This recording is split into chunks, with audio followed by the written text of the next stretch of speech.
Rev up your engines!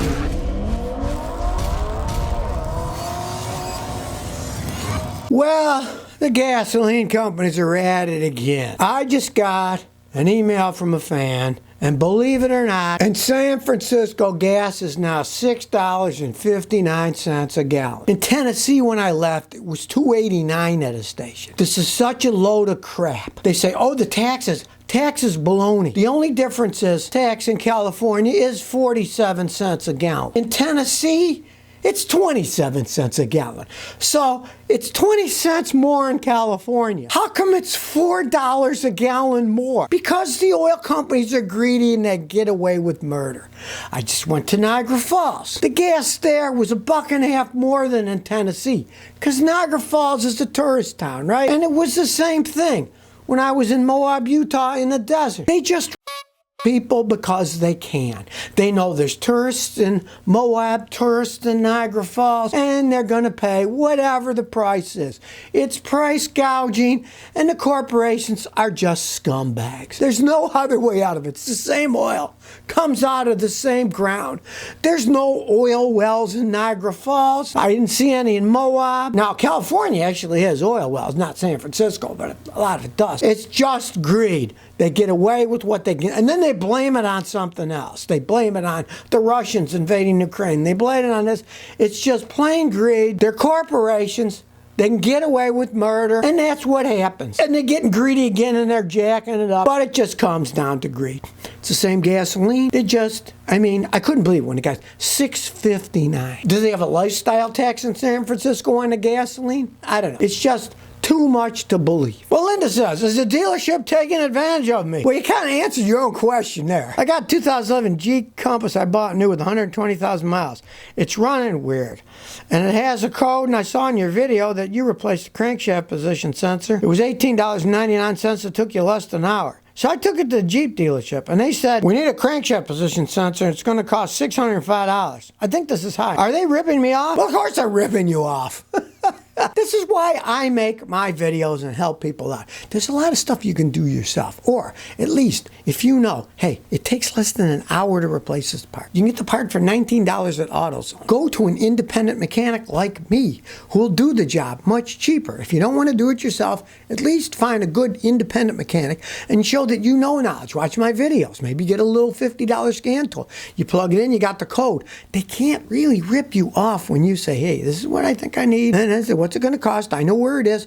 The dealer, they don't want people that argue about prices coming there because they just want to make money hand over fist, over fist. That's all they want to do. And I can see by your picture, you're an older woman. They're often taking advantages. My grandmother, when she was alive, she got ripped off by a dealer once for $500, and this is when people making $1.20 an hour. So, yeah, if you value your money, get a second opinion. Try to find a good independent mechanic if you're not going to try to fix it yourself. Well, now even the Canadians are mad at Toyota. The Montreal Hybrid RAV4 owner in Montreal, Quebec, filed a class action suit against Toyota. They have these wires that get corroded, and Toyota says, oh, well, that's not part of the drivetrain, and they won't fix them. This high voltage cable runs the whole length of the vehicle. It gets corroded, and then everything starts shorting out. The more corrosion you have on electrical connections, the more power it needs when they get hot. They can even start on fire. And of course, hybrid cars cost a fortune. In Canada, it costs $7,000 to replace that cable someday. I know it sounds ridiculous, but hey, that's how it is at dealerships. They see you coming, and they just bring out the stick, and they start poking you with it. This is 2019 to 2021 hybrid RAV4s. Can make the whole system fail. And here's what Toyota told them. This issue is not covered by our 8-year, 160,000 kilometer hybrid component warranty, but only by a 3-year, 60,000 kilometer warranty. And in similar news, 2,600 Canadians have signed a petition to have them recall them for this. Because, hey, obviously it's a design fault. They corrode. Oh yeah, they made electric cars. Don't worry, they're waterproof. They won't short out. They won't have problems. Well, no, they're corroding like mad because they didn't build them right. Hopefully the Canadians will get their money back. You never know. We'll find out as time goes on. ThinkPad7 says, I got 2011 Camry that's false fuel consumption readings. Tells me the car is getting really bad gas mileage, but it really isn't. What do you think? As those systems age, they're not accurate anymore. Even when they're new, they're not there. I've been in cars that you're driving down the road and it says you're getting 58 miles a gallon. Well, you got a big V6 engine. You know it's not getting 56 miles a gallon. It's kind of a joke that they even rate them that high. I would just ignore that. Car runs okay. You see that you're getting the normal gas mileage. You fill it up, you go 300 miles, you go so many miles, it's still about exactly the same. Don't worry about those systems. They're not accurate to begin with, and as they age, they get even squirrelier. But let's say your gas mileage in 2011 Camry is getting a little bit off. Change the spark plugs and clean the mass airflow sensor. I got a video, Make Your Car Run Better, with a little spray cleaner on YouTube. You can watch that. It's very easy to clean the mass airflow sensors. They get dirty, you can get a little bit worse gas mileage. And of course, change the air filter too. Camp 5 Tech says, I got a Honda, the engine burns oil at low mileage. I bought a used 2006 Honda Accord bone stock. It had 80,000 miles when I bought it, now it has 93. It's burning oil. Change the PCV valve. Guy followed me, said, white smoke's coming out of the back. What can I do? Unfortunately for you, you bought a used Honda that the previous owner probably didn't change the oil enough. Problem with buying a used car, you don't know the back history of it, right? Those are excellent engines. Those engines can run a long time. As any car, if you don't change the oil enough, you can ruin the engine. I had a guy last year in Tennessee bring me a beautiful Lexus. He had bought used for $8,900. It was burning oil like no tomorrow. I took out all the spark plugs. They were just covered in carbon. That's the burning oil. It leaves carbon on the spark plugs. I told him, he got ripped off. I said, just get rid of that thing. So he took it to CarMax and sold it. And he didn't lose too much money because, hey, people like Lexuses and they were able to sell to somebody else, I guess. But your problem is, when you get white smoke, that's the oil burning. You're losing oil, it's burning it. There's really nothing you can do in Honda that's burning oil. The PCV valve, you said you changed, and that's not it.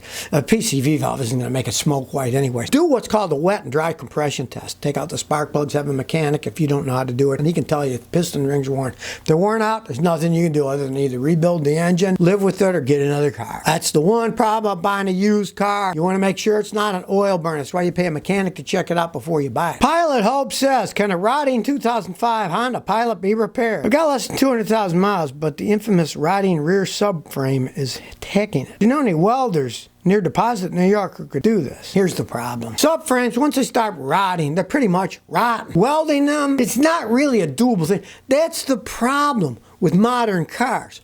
When I was a young mechanic, they had real frame, like a wagon. Frame, and then the body bolted on top of it.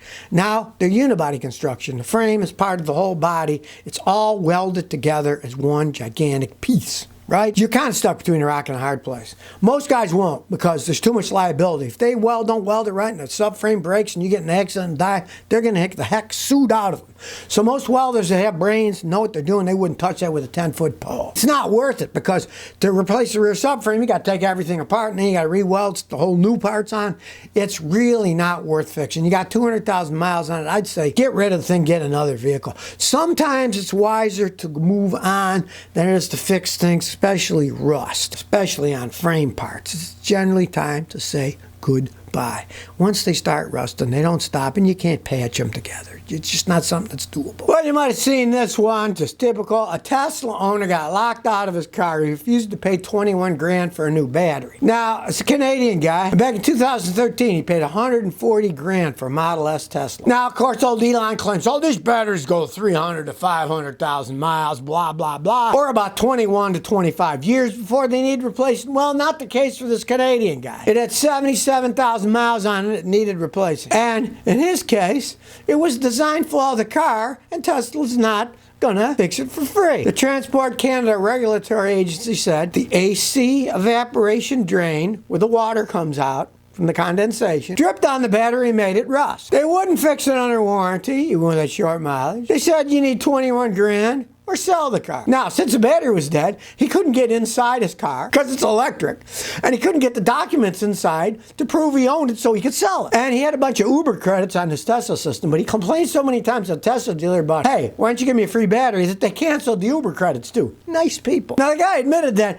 he could have gotten his car if he removed the front bumper of the car. You know, he didn't feel like doing that. Heck, what absurd cars these things are, right? He couldn't do that, so he paid $30 to get new ownership documents, and he sold the thing. He said, said, never buy a Tesla. I'll never buy a Tesla again. Stay the F away from these cars. That's what he said. Of course, he said a little more than F, but this is a clean station here. So, yet another happy Tesla customer. They made the AC system wrong. It drips on the battery, makes it rust, and then they won't cover it under warranty because they say, oh, it's too old. Even though it only had 77,000 miles on it, and they said they can go 300,000 to 500,000 miles. Always read the fine print. I suppose then they'll say, especially up in Canada, well, there's salt on the road in the winter. The salt ate everything away, so there's no warranty on it anymore.